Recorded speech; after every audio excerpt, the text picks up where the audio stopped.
Hi, my name is Stephanie, and our group topic is personal responsibility. I'm going to be discussing the definition of personal responsibility. So personal responsibility is the willingness to both accept the importance and standards that society establishes for personal behavior and to make strenuous efforts to live by those standards. In addition, when individuals fail to meet expected standards, they do not look around for some outside source or factor to blame. The demise of personal responsibility occurs when individuals blame their family, their peers, their economic circumstances, or their society for their own failures to meet these standards. The three areas of personal decision making in which the nation's youth and young adults most need to learn and practice personal responsibilities are education, sexual behavior, and marriage. I'm going to go on to discuss why it's important to students, why it matters to students and why it's important. For example, personal responsibility is important to students because turning in a homework assignment on time, being to class on time every day is really completely up to the individual. If you are not successful, it will result in a failing grade, being dropped from a class, etc. So we go on to explain. When applied to education, personal responsibility means the students accept the responsibility to study hard and to learn as much as they can in courses that may press against their limit of capacity and are just willing to go the extra mile and try as hard as they can. Hard work in college is a great example of personal responsibility. You can say the single most accurate predictor of college performance in high school is the grade point average, because these grades really reflect the capacity and hard work of the individual. If an individual chooses to not attend college, does not have a job training, an apprenticeship, or a 2-year to 4-year degree, they're mostly destined to a life of marginal employment and income. So one of my final points is if we're responsible for what happens to us, then there doesn't need to be blame or guilt to be aimed at others or at ourselves. There is only what happens in the world and what is created in the world and what we create in the world. So now I'm gonna go ahead and move on to Vanessa. I'm Vanessa, and I'm going to be discussing the issues related to personal responsibilities and what we know about it. So we know that motivation, choice, and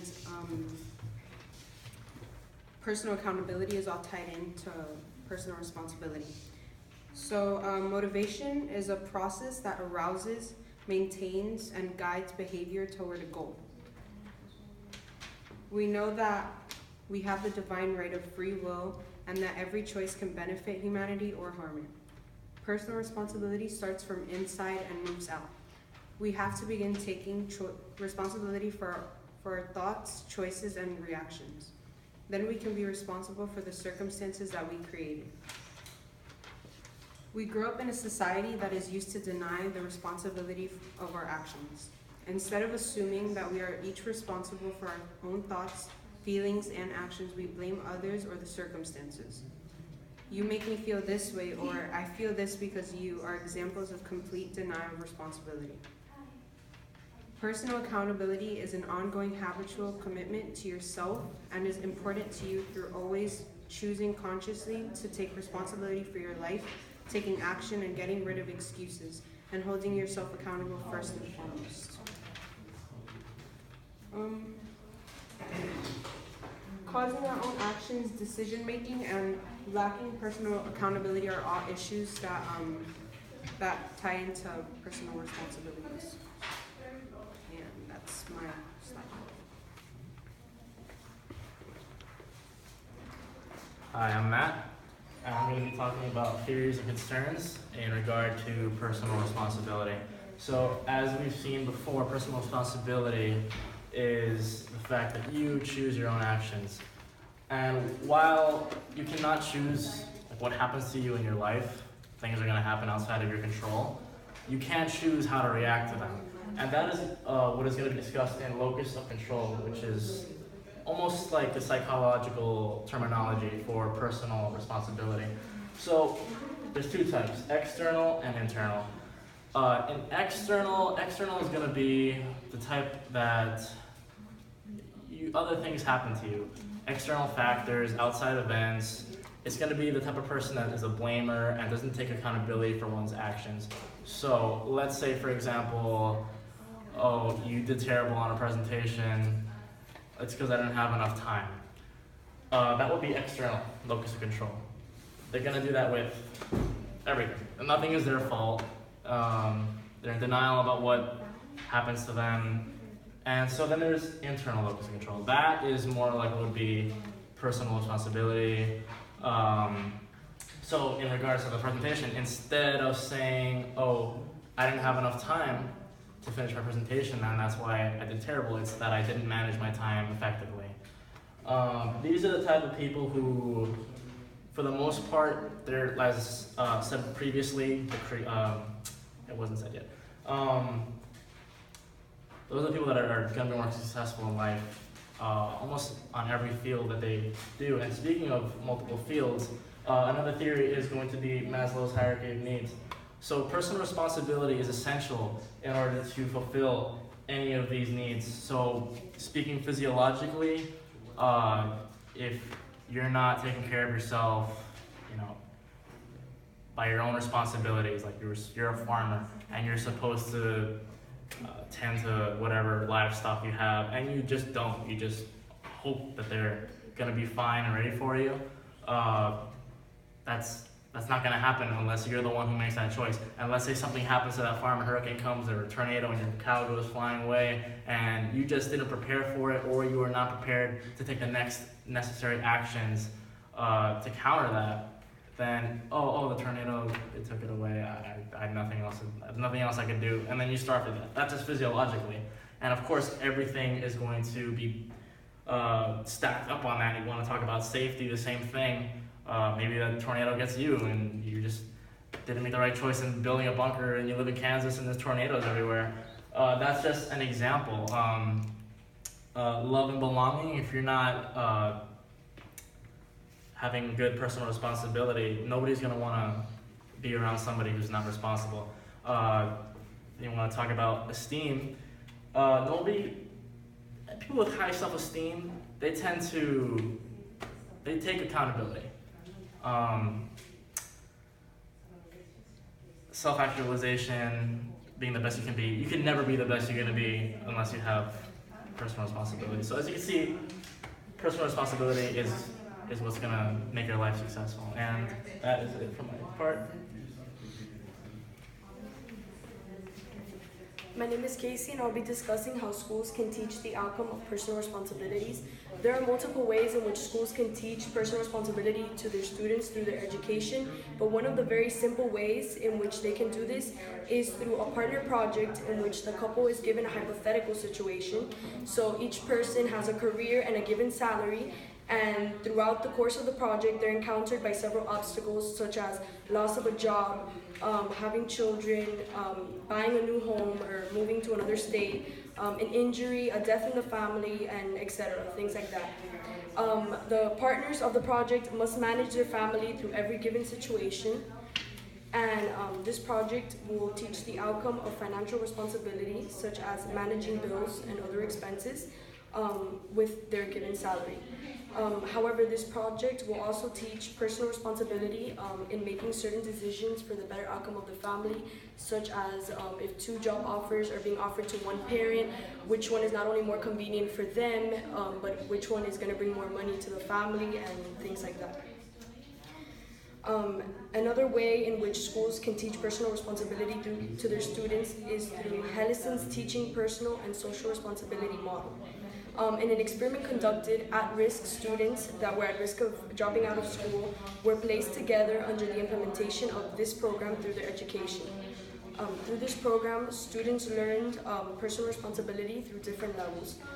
Level 1 was respect for the rights and feelings of others. Level 2 was participation and effort. Level 3 was self-direction. Level 4 was helping and leadership. And level 5 was the application of what had been learned through the program to other contexts.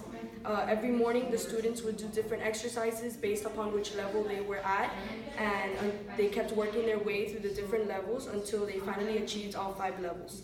Once the students in this group had achieved all 5 levels, the results of the program were assessed, and the research found that the experiment was considered positive by all the participating students, and the students attributed changes that they noticed in themselves, such as more self-control and less anger.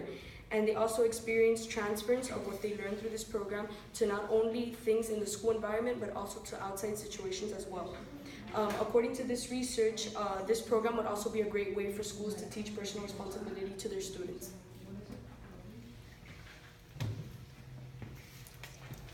My name is Bety, and I will be talking about how students should be familiarized with personal responsibility outcomes at school and how they can self-advocate for themselves. Being responsible is a learned behavior. It is not an accident, and it requires patience and effort. Self-advocacy refers to an individual's ability to effectively communicate, convey, negotiate, or assert his or her own interests, desires, needs, and rights. It involves making informed decisions and taking responsibility for those decisions. It implies knowing your strength, weakness, goals, and interests, and not allowing others to sway you unnecessarily. As learners, it can become important for you to speak up to other students, your teachers, or other adults to share an opinion, debate a position, disagree with a statement, or request special considerations. Feeling comfortable with your ability to advocate for your needs or position improves your sense of confidence and competence as a learner. Teachers do make mistakes, and occasionally a school problem really can be the fault of the teachers or adult in charge. In this situation, it is important to practice your self-advocacy skills and explain your concern to the teacher. If this action does not produce satisfactory results, weigh the importance of involving others. Your decision will depend upon the significance of the situation and what is resting on the outcome. Remember that the outcome, it could be seen as your grade, your trust in the school or the classroom, your reputation, and other things. Always follow the course of action that develops and resolve the situation as soon as possible. I also have a personality responsibility model that have 2 choices. You could either be the victim or you could be the creator. Remember that as a victim, you're always gonna be looking to blame others. You're gonna be looking for excuses. You're gonna be looking for who to complain to because you're playing the victim role. You can also be repeating those things over and over again, just causing yourself to be a victim. On the other hand, you could be the creator. So you could be seeking for solutions, taking action upon those things that you're doing, trying something new all the time.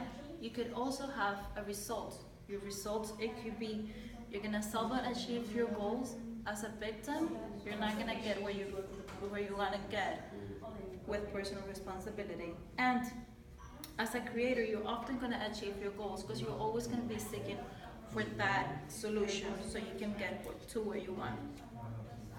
As a quote, I want to leave you guys from Dr. William Glasser that says, responsibility is the ability to fulfill one's needs and to do so in a way that does not deprive others of the ability to fulfill their needs.